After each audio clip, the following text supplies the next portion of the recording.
Во времена Российской империи православная церковь представляла собой нечто вроде министерства у царской власти. Это выражалось в том, что духовенство тогда было особым слоем общества со своими правами и привилегиями. Духовных лиц нельзя было судить в светских судах, они освобождались от налогов, призыва в армию, зарплату получали прямо из казны, а в школах уроки закона Божьего считались основной дисциплиной. Церковь в те времена занимала значительное место и в жизни селян. В храм приходили не только помолиться, но и послушать проповедь, узнать свежие новости, покаяться в проступках и получить наставление на дальнейшую жизнь. Ситуация кардинально изменилась в 1917-м, когда большевики впали в другую крайность и объявили антирелигиозный террор. И как это все происходило в наших краях, мы узнаем из рассказа о династии священнослужителей Чепурковских. И надо понимать, что Чепурковские не в вакууме жили. Мы посмотрим, с кем они сталкивались на своем жизненном пути, с кем дружили и кто их преследовал. Нам встретится много исторических личностей, и мы охватим период времени в 100 лет. Канал Ірини Коновець-Поплавської.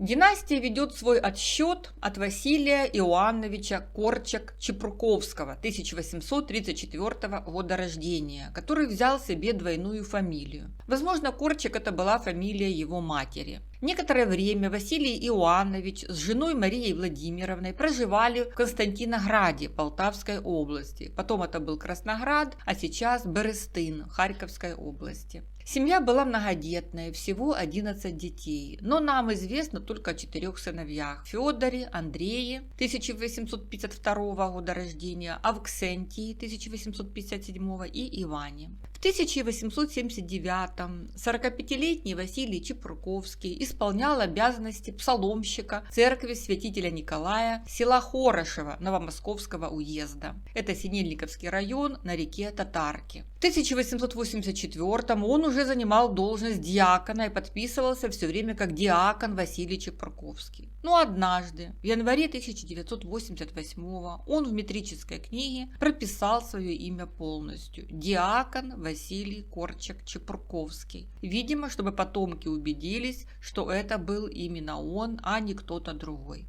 В возрасте 74 лет Василий Иоаннович уже числился внештатным диаконом. Это значит, что он продолжал работать по возможности на духовной ниве, но уже без казенной платы. Хотя еще оставалась плата от треб и другие доходы. Дети Василия Иоанновича, Иван и Федор, пошли по финансовой части и работали в казначействах Полтавщины и Сумщины бухгалтерами и ревизорами. А вот третий его сын – это никто иной, как Авксентий Васильевич Корчак-Чепуркивский, знаменитый санитарный врач, доктор медицины и академик. О нем достаточно материала в интернете, каждый может найти в поисковиках и узнать, какого масштаба это был человек. В 1918 во времена гетманата он возглавлял санитарный департамент Министерства народного здоровья, а также кафедру на медицинском факультете Киевского университета. Он был одним из первых академиков Украинской академии наук.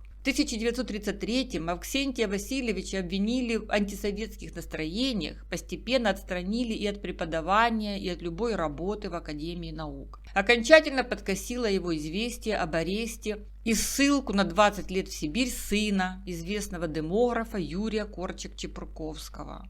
3 года до немецко-советской войны он работал консультантом в Институте клинической физиологии Академии наук УССР. При всем этом его научные труды нигде не публиковались. Одинокий и забытый всеми 90-летний ученый скончался в 1947 году в Киеве. И теперь мы начинаем рассказ о 4-м сыне Василия Корчак-Чепурковского, Андрее, который пошел по отцовской духовной стезе. Известно нам, что первой женой Андрея была девушка по имени Параска Семеневна. В 1883 в семье родился первенец Иван. Через год в том самом селе Хорошево Новомосковского уезда появилась дочь Ирина, а еще через год сын Михаил. Чем Андрей занимался до этого, нам неведомо, но 11 июня 1884 его, 32-летнего диаконского сына Андрея Васильевича Чепурковского, согласно его просьбе, допустили к должности причта при Вознесенской церкви села Ивановки Новомосковского уезда.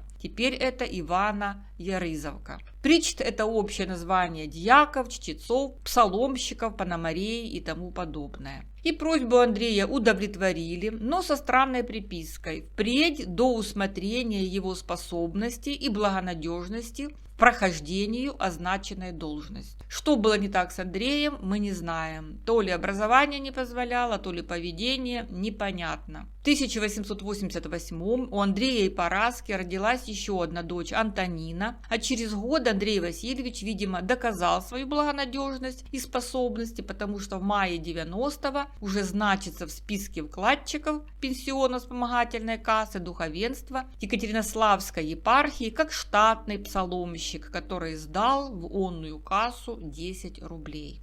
И вот крутой поворот в судьбе Андрея Васильевича. 8 октября этого же года он перемещается в приход Иоанно-Предтеченской церкви крупного местечка Петриковка. Неизвестно, что произошло с его женой Параской, но 22 сентября 1891 39-летний Андрей Чепурковский женится на дочери псаломщика села Чаплынки 26-летней Александре Васильевне Петровой. Есть ее фото и надпись «20 лет девушкой». То есть фотография 1885 года. Фотограф Мацкевич Екатеринослава. Венчалась пара в Чаплынке, а обустроилась на проживание в той же Петриковке. И с этого времени Андрей Васильевич серьезно занялся сельским хозяйством, чтобы прокормить большую семью. Дом его находился, вероятнее всего, в районе улицы Чапаева, 19, что в Малой Петриковке.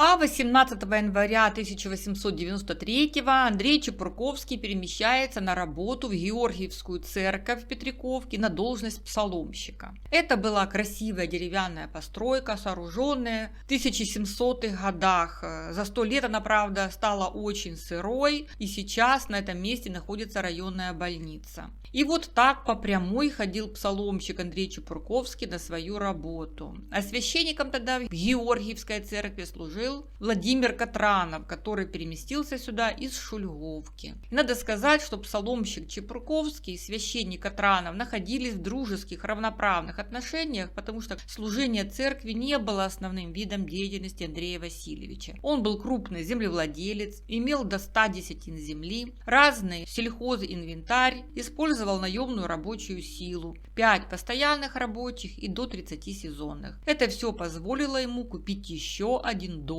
в самой Петриковке. Но в этом же 1893 постигло семью Чепурковских большое горе. Умерли от скарлатины дети от первого брака Ирина и Михаил. А это фото я сама определила как 1897 года. На нем мы видим семью Чепурковских. Если судить по возрасту детей, то годовалая Таня сидит на руках у мамы, 14-летний Иван стоит, рядом с ним с корзинкой в руках 3-летняя Неонила, а отец обнял 4-летнего Федора. Антонина отсутствует, потому что она в данный момент учится в Екатеринославе. Это последнее фото с отцом, потому что вскоре диакон Андрей Чепурковский прекращает службу в церкви из-за болезни. В феврале 1898 он еще сдал последний раз 294 рубля 80 копеек в пенсионно-вспомогательную кассу, а 5 мая почил в возрасте 45 лет от туберкулеза. Исповедовал и причащал его священник Павел Усов, хоронили священник Петр Максимович Голубницкий, диакон Петр Нагорный и диак Николай Иосифович Шамраев.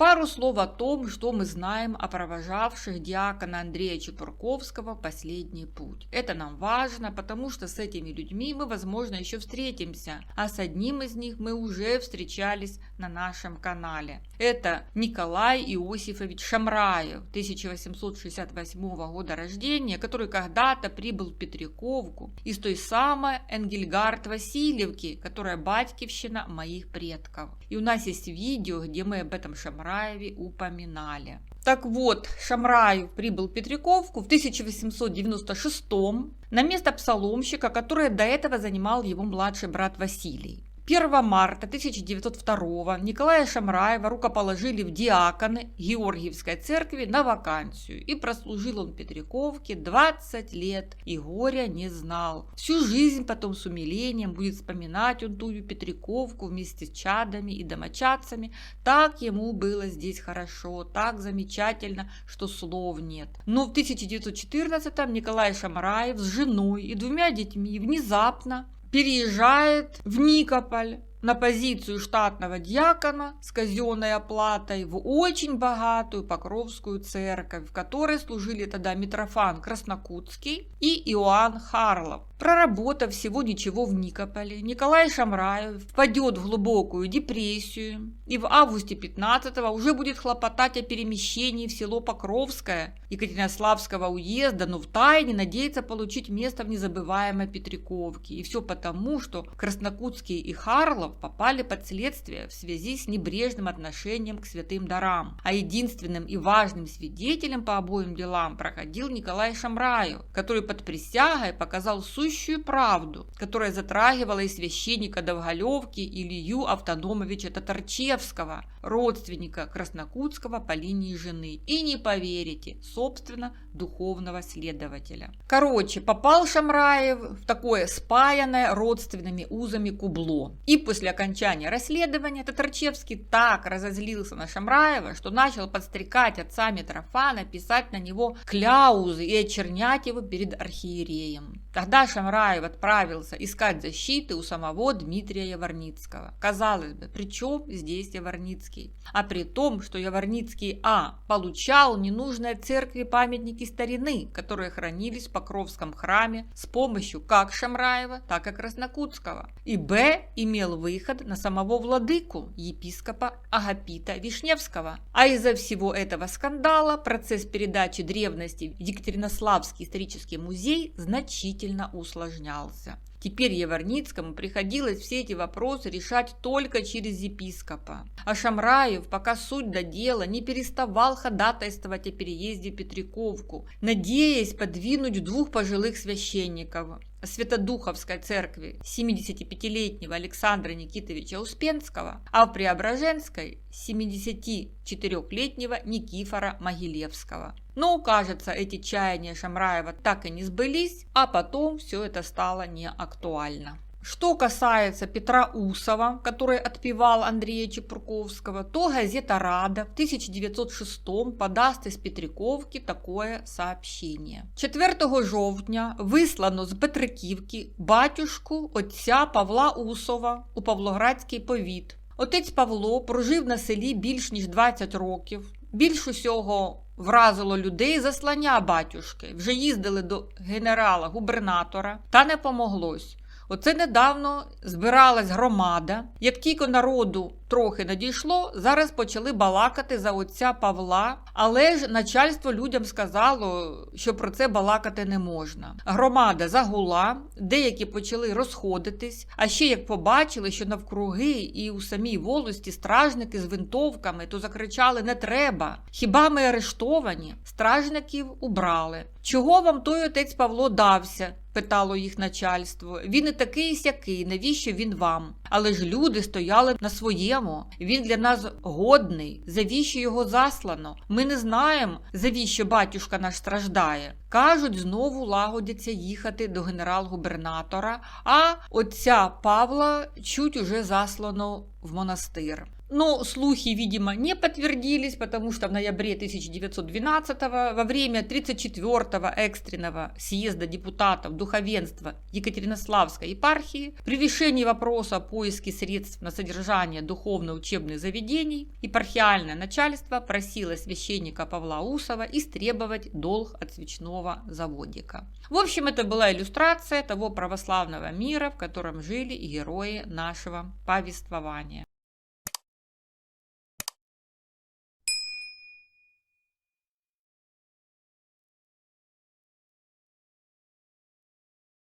Но вернемся к Александре Васильевне Чепурковской, которая после смерти мужа осталась одна с детьми на руках. Она получала какие-то деньги в Георгиевской церкви, как вдова псаломщика, и параллельно заведовала проскурней в Иоанно-Предтеченской церкви, получая за это денежную помощь от попечительства 30 рублей в год. Также ей платили небольшую пенсию за потерю кормильца аж до самого рокового 1917-го. Дело в том, что в Петриковке было 3 церкви. Это было большое местечко, было где заработать служителям церкви. Итак, Александре Васильевне пришлось одной выводить в люди 5 детей, как своих, так и детей Ивана Васильевича от первого брака. И теперь расскажем подробнее об этих детях. Первый — Чепурковский Иван Андреевич, 1883 года рождения. В возрасте 15 лет Иван окончил духовное училище и удостоился перевода в 1 класс духовной семинарии. Но не сложилось. Его уволили с 1 класса и, скорее всего, в связи со смертью отца. В 1904-м Иван поступает на службу в село Губиниха Новомосковского уезда псаломщиком. Там он женился на выпускнице епархиального училища некоей Надежде Павловне. Пара имела 2 детей, 7 и 8 годов рождения, но 22 марта 1908 Ивана увольняют за штат, и вскоре он умер, потому что Надежда Павловна в 1909 уже получала пенсию 11 рублей 25 копеек, как вдова псаломщика с 2 детьми. В 1913-м она засветилась учительницей в селе Елизаветовка Елизаветинской волости, далее ее следы теряются.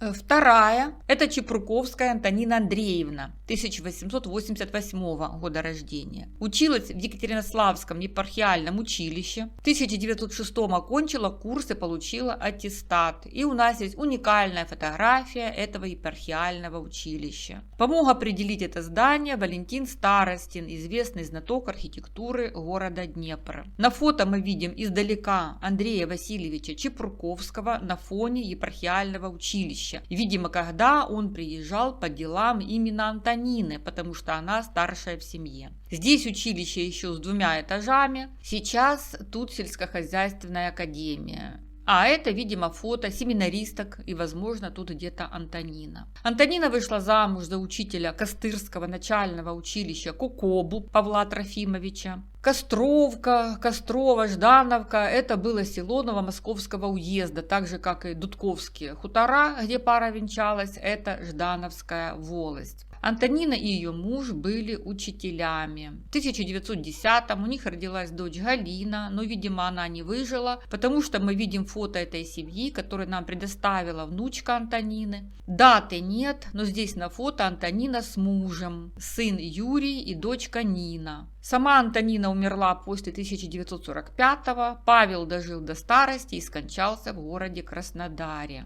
Сын их, Юрий Павлович Кукоба, жил и работал в Тольятти на автозаводе, был начальником бюро сборочной оснастки, автор многих патентов и изобретений. Юрий увлекался поездками на мотоцикле, и в одном из таких путешествий летом 1961-го он заезжал на родину матери. Вот фото того времени. Юрий стоит второй слева, рядом с Гавриилом Коробчанским, а его тетя Неонила Чепурковская сидит внизу в платочке.